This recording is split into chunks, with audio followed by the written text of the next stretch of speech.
aja bisa Apa ya? apa ya? Apa ya? Apa Apa ya? tuh? Kita saja tapi untuk beribadah. Niatkan di dalam hati kita belajar itu untuk ibadah. Nanti langkah kita itu akan menjadi amal. Misalkan si imam ke sekolah itu memakai sepeda.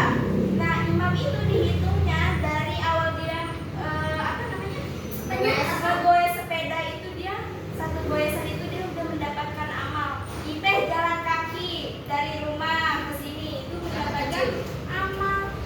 Ibu jangan Perbuatan kecil, baik, Bu. tapi diniatkan dengan baik, jangan niat dari rumah udah malas-malesan nih belajar, cuma belajarnya bebas. Nah itu niatnya udah jelek, berarti satu goes sepeda imam itu berarti kejelekan.